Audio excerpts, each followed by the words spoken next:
Hi there, my name is Ashley and I am a knitter from Vancouver Island, Canada, and this is the Design by Sew and Sew podcast. So in today's episode, I'm going to do a little catch up on things that I've been working on, and they kind of cover all the bases. So I have some knitting, some spinning, and some sewing to share with you. As always, all the information will be down below in the show notes, so if you want to know pattern names or information about them, the links will be down below, so you can check that out. And if you enjoy videos like these, please let me know. You can like, subscribe, it really helps my channel to grow. And I also have a Ko-fi or Ko-fi account, as well as a Ravelry wish list for those of you who would like to gift me a coffee or a pattern. It's absolutely not required or necessary, but it is appreciated if you would like to support me and my channel. So thank you so much for being here. I hope that you can grab your craft, get a little cozy, and let's chat.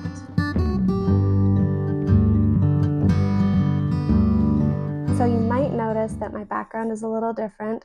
I get to film out in my living room in my small apartment here. My husband usually works from home, and so he's usually out here in the living room, and then I have a small kind of desk office area in the bedroom that I film from. But today I get to be in the living room where you can see my little spinning kind of setup corner over here, and then the couch where I do most of my knitting from. All right, well, let's get into the crafts, and we're going to start with knitting. So first off, I'll just mention between my last podcast episode and now, the Out of the Woods sock pattern has been relaunched. So it's all updated and it's available on Ravelry and Etsy. I talked about them on my last episode, and I'll put up a picture so that you can see them here. But I had such a great time updating this pattern. I really like the improvements to the sizing, the fit, the design of the colorwork motif. I just made some tweaks to the pattern to kind of elevate it up to my current standards, and I'm really happy with how it turned out. So it is available for any of you who are interested. I did give the sample that I knit to my husband, and he's been wearing it quite a bit this winter, and he really likes them. So on to my next finished object. I knit a little shawl or scarflet for my mom. You can see it here. This is I think you call it the Rabea or Rabie shawl. It's by Chris Berlin. Put it on here. And she has a few different sizes of this pattern. She has a tiny little scarflet, kind of like similar size to the Sophie scarf. Then she has a medium-sized shawl and a large shawl. I believe this pattern I purchased was the medium-sized one, but I didn't make it as big as the pattern. The pattern called for 2 skeins, and I just had 1 skein of DK, so I just used everything that I had to knit this up. But the pattern really caught my eye because it had these random large cables. They're 5-stitch cables, but they're randomly placed throughout to kind of give it this like focaccia bread texture. It's absolutely gorgeous. I really like how it's not super structured, but it just has some really interesting shapes to it. And the cables along the edges give it this nice kind of like scalloped look too. So the yarn that I use for this is from Sunday Fibre & Co., and it is their Drift DK. So it's 50% baby alpaca, 25% silk, and 25% linen, and it's the DK weight. So the alpaca and silk and linen all just give it a really nice drape. I made this scarf for my mom because she has developed a wool allergy, and so she can't wear sheep's wool. So I chose this yarn because it has other ingredients, other fibers in it. And so I think that she'll be able to wear it fine. I was a little concerned because the linen content it seems like it might be a little scratchy. If you can see here, the linen can get pulled out a little bit. So like there's little, I don't know if you can see that, little kind of like flax bits fits there, which is the linen. So when it's held right up against your face or neck, I am curious if that's going to feel a little itchy, but the silk and the alpaca will be very soft and very smooth. So the color that I ordered from Sunday Fibre & Co. is called Mauve-ing On. It was part of their True Colors launch, and it is just the prettiest. This isn't necessarily my color. I don't wear a lot of pinks, but I really enjoyed working with this. I find that I enjoy knitting with colors that bring me joy. I like to have the neutrals like creams and grays, but for while I'm working on the project, I really prefer to have something fun and pretty to look at. So this really ticked that box for me. It was just so pretty to watch grow.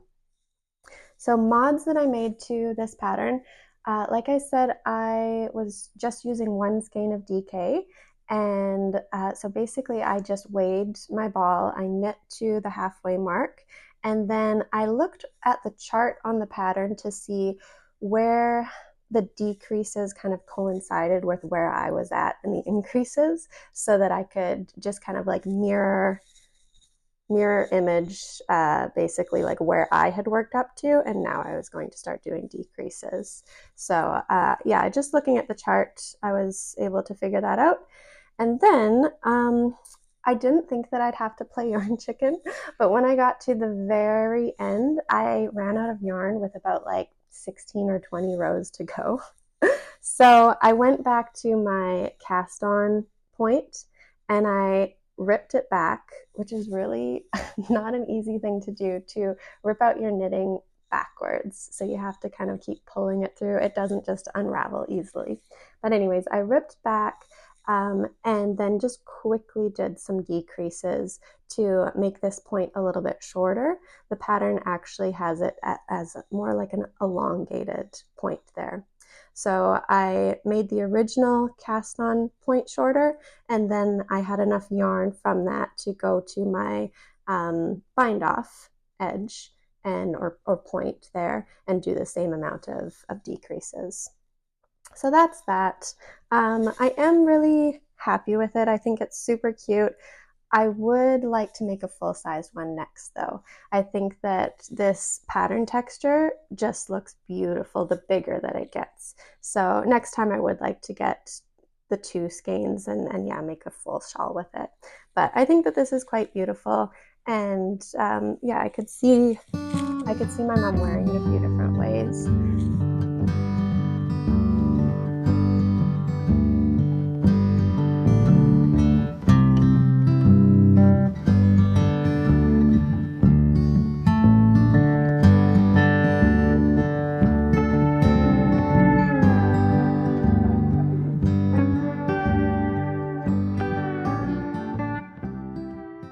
Okay, let's move on to my next working project. I'm hoping to finish this soon. But this is the piece by piece blanket that I mentioned I was pulling out of hibernation in my last video. I had, I think, maybe like 15 or 20 squares made, and I decided this is the year that I'm going to finish this blanket. So I pulled those squares back out. I found the yarn that I had in stash. I'd purchased all this yarn. It was there. It was ready and waiting. So I found it all and I got to working on it again. So let me show you how much I've made.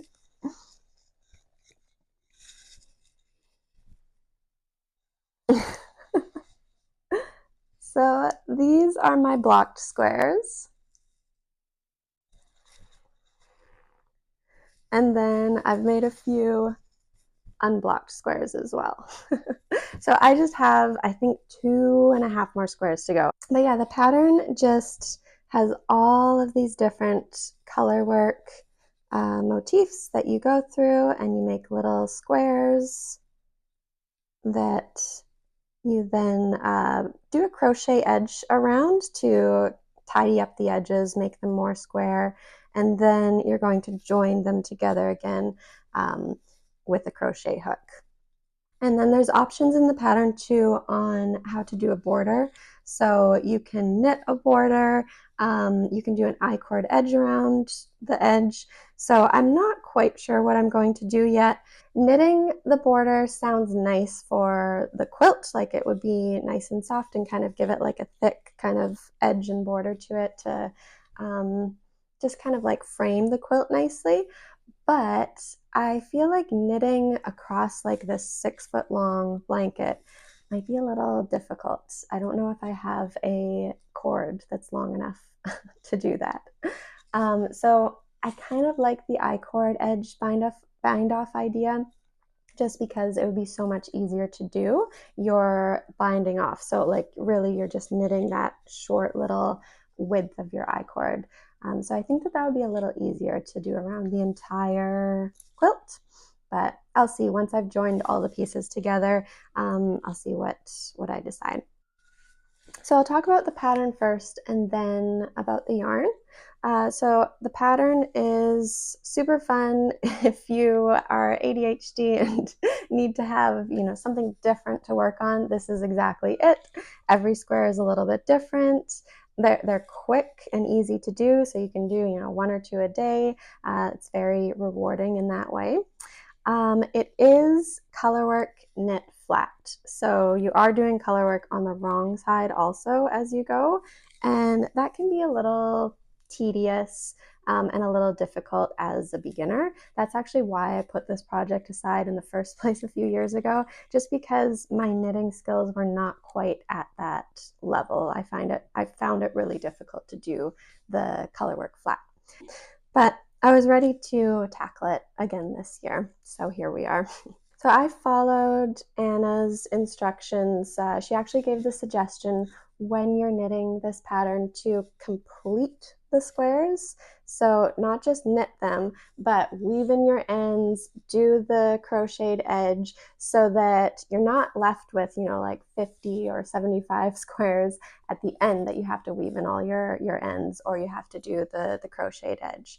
So I've been doing that where I'll knit, maybe 3 or 4 squares, and then I'll go back, weave in the ends, do the crocheting.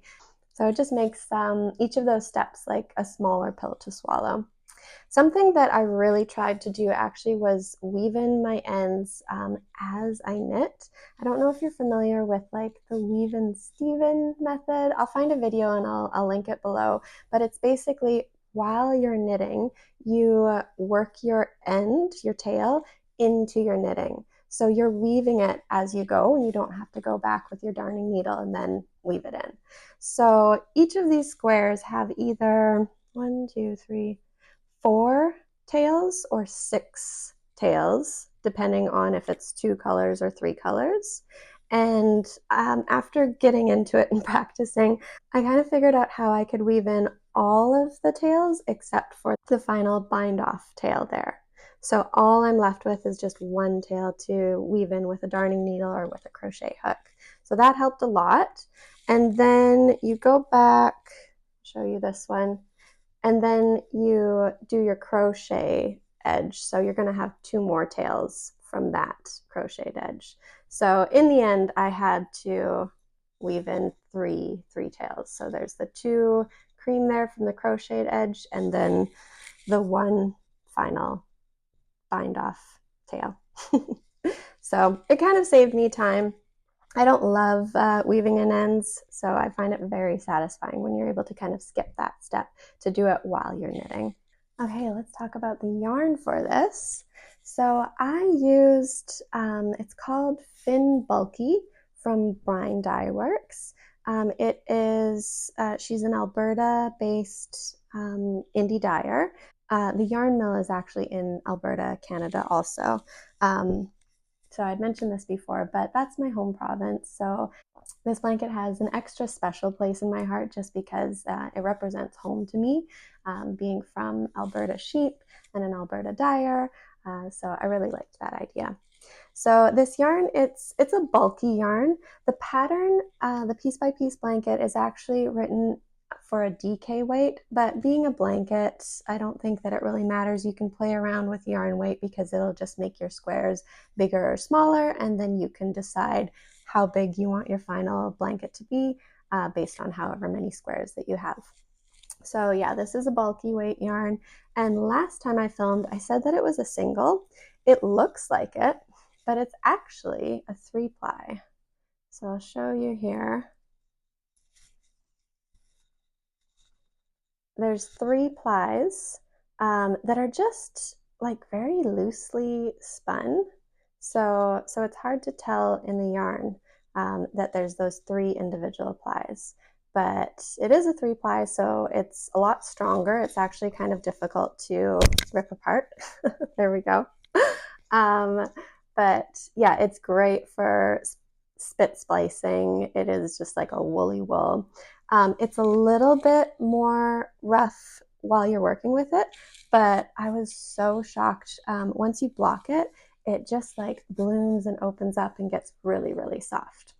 So it actually would be soft enough to wear as a toque, as a hat too. I don't think that it would bother me to wear, but it's definitely going to be very warm and cozy as a blanket. All right, let's talk spinning. I've been making a little bit more time for spinning. For me, I feel like spinning is a very wintertime, cozy, cold weather kind of thing. So I got into it last winter. I took my first class last December and really enjoyed it. So I kind of tiptoed in and was practicing a bit last summer with a drop spindle. I found a spinning wheel on Facebook Marketplace in my area, so I was able to get that and practice on it. But I was totally just a beginner and just figuring things out. So this season, yeah, I felt again like a beginner, just trying to figure out how tight to spin my singles and then how to ply them, and it just takes a lot of practice. But I actually followed some craftsy courses. There's a few YouTubers that offer sales on subscriptions. One of them is Casey from Young Folk Knits. I think it's something like $1.49 for a year's subscription, and then you have access to all of these courses on Craftsy. So I was specifically looking for spinning classes, and they were incredibly helpful. So I'd watch them and follow along and practice, and I can definitely see some improvement in my spinning. So I'm going to show you a couple that I've made in the last, I don't know, month or two.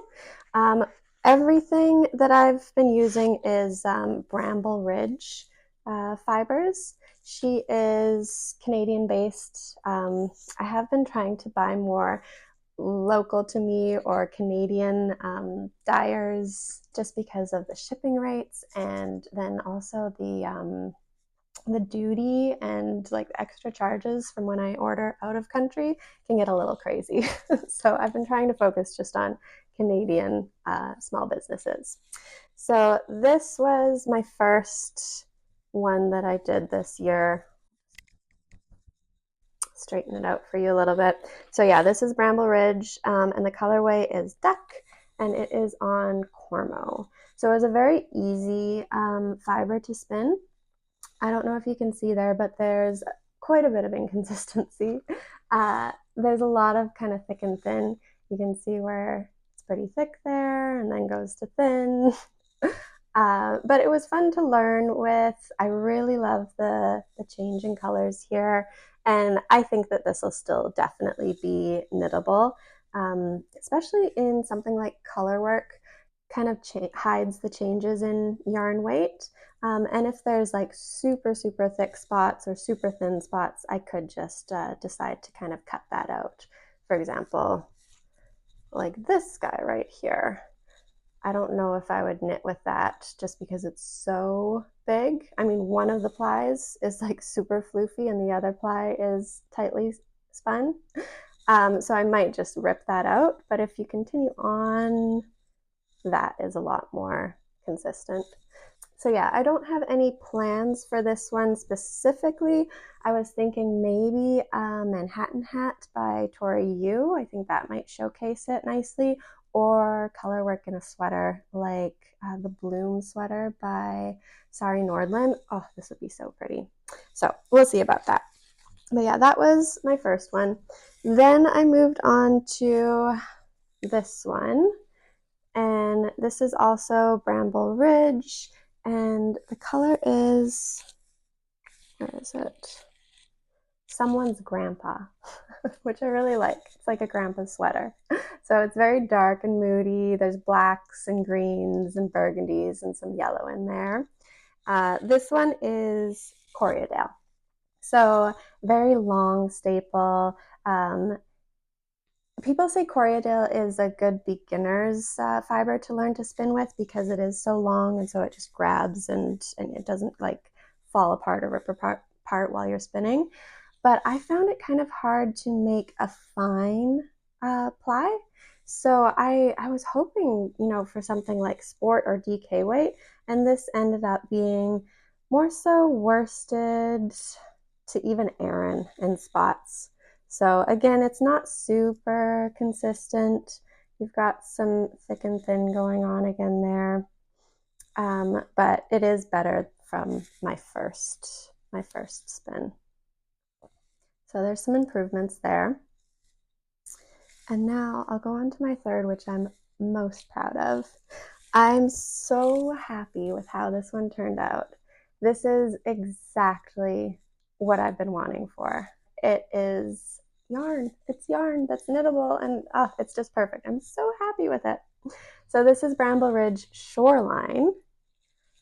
And the colors are just so pretty. There's some black in there, some grays, some mauve, some greens, some yellows, but it's all just like very muted and just flows so nicely. This was a targhee, which I've never spun targhee before, but I love it. It's my favorite so far. I do think it's a shorter staple than Cormo or Corriedale, but it's much softer. So I found it a lot easier to spin that thin single ply. So I was able to make it very, very thin, very consistent. The fibers weren't wanting to grab more and wanting to be thicker. Like the Corriedale, I kind of felt like it just very easily would get kind of like thick. But yeah, this one, it was easy to manage, easy to make a very nice thin single ply, and then ply the two together to be incredibly consistent. Look at it. Oh, I'm so happy with it. So yeah, I think that this is more of a sport or DK. I've yet to soak these two. So yeah, I need to soak them, thwack them, and then I'll measure the yardage and measure the width of them. Originally, my plan was to make a traveler's shawl where I had 3 different braids. Yeah, braids. And I was going to kind of like flow them together. But because the yarn weights are so different in these, I think I'll just save this one for something else. And I will definitely use this in my traveler's shawl. So this is going to be my first skein for the traveler's shawl. And then I'm going to blend in these 2 braids to go with this. Don't they look pretty? Oh, I'm so excited about them. I think these colors are going to just look so great together. So the next 2 colors that I have are, this is again Bramble Ridge, and the color is Scruffy Misfit. It's very, very similar to Shoreline. I'd say there's a little bit more black in Shoreline, and Scruffy Misfit has just a little bit of like light blue and teal that isn't in Shoreline.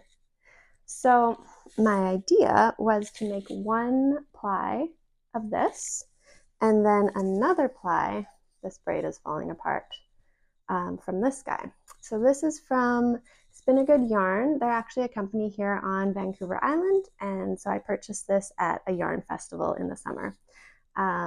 So yeah, you can see this one has like purples and teals and blues, and I think that as the second ply going along with this, I think that they'll complement each other very nicely. So I'm very, very excited about that. That's going to be my spinning project, and then hopefully knitting project, knitting the Traveler's shawl over the next couple months. All right, we're on to the last section. Let's talk sewing. Lately, I've been loving seeing all the leopard print things come out. I'm more of a gingham kind of country looking girl, but there's something about the leopard print that's just kind of fun. I've been enjoying it. So when Blackbird Fibre was having their Black Friday sale, I got some leopard print fabric from them, and I sewed up a little outfit, a blouse and a skirt. So this is the Patina blouse from Friday Pattern Company. And then I sewed a bias skirt to go along with it. And this is the Mercer bias skirt by the Pattern line. And yeah, the patterns will be down in the show notes below.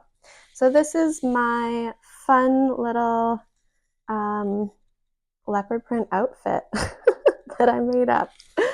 I don't know what got into me. It's so not me, but I love it and it's fun. And yeah, I'm going to wear it. There's so many things about this that aren't me. The fabric, like the print, the leopard print, but then also the fabric type. This is a poly satin, and I'm much more of like a cotton, linen, silk kind of person. But I am happy with this, and I've gotten to wear it a little bit. So let's talk about the blouse first. So yeah, this is the Patina blouse. I've seen this around for a couple of years now, and I really like the dramatic collar. It's a very deep V with this pointed collar. So that's what caught my eye. And yeah, I made the size medium. The only mods that I made were I lengthened the sleeves. I'm a bit taller, and so I didn't make a muslin, but I just kind of guessed. I just added an inch to the sleeves, and in the end, I actually could have added 2 inches just to have like that billowy kind of like long flowy fabric. The inch is fine, it fits me fine, but yeah, it probably would have been better with 2 inches length added. Something that I would do different next time, other than add some more length to the sleeves, is as much as I like the dramatic neckline, I feel more comfortable wearing just a little bit higher of a V.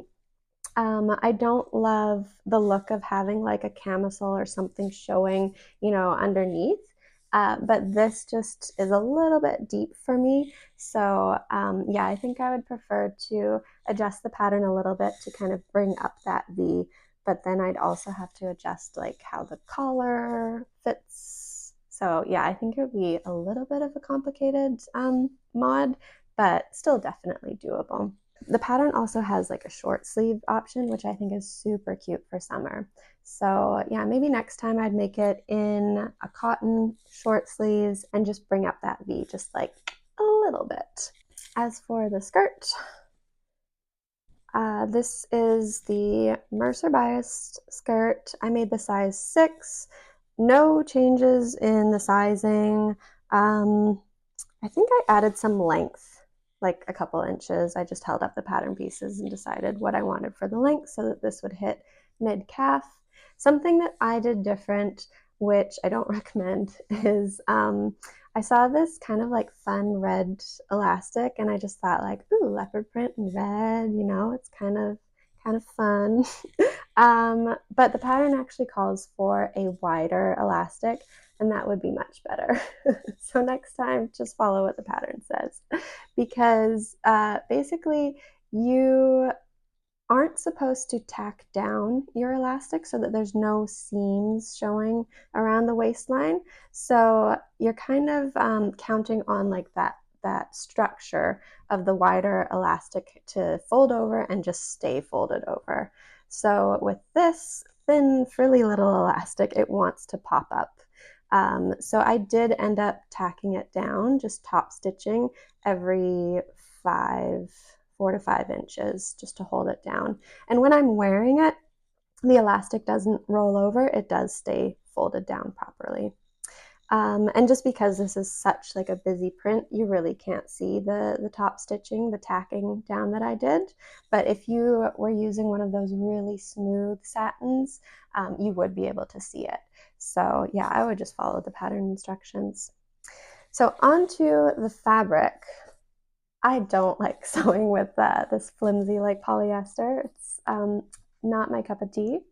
But yeah, for some reason I had this vision in mind and wanted to do it. So yeah, this is lightweight poly satin from Blackbird Fibers or Fabrics, and the print is called On the Prowl.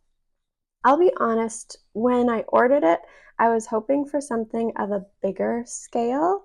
So I was a little surprised when it came, and it's a small leopard print. But I'm so happy with how the outfit looks together now. It looks really elevated, worn together. I actually haven't worn it out like that yet. It feels quite fancy, but I think that I will at some point, you know, for an event or a wedding or something. But I have worn them separately. So I've worn the blouse with different skirts, with my Daria dress. I'll put a picture up there. And then I've worn the skirt with different sweaters. It actually looks really nice with my Primavera sweater that's just like a really woolly wool, like it's kind of a fun contrast with this is like so thin and flimsy and delicate, and then the sweater is just like thick and warm and heavy, and yeah, I like those two together. So that's all that I have for you today. We made it through all of the crafting. So thank you so much for watching today. I hope that you're having a great day and that you carve out some time to enjoy whatever craft you like to do. And again, please remember to subscribe, comment below with what you've been working on. I love hearing the projects that you've all been working on, and it just gives me inspiration to keep going. So I hope that you have a wonderful day, and I'll see you guys later. Bye.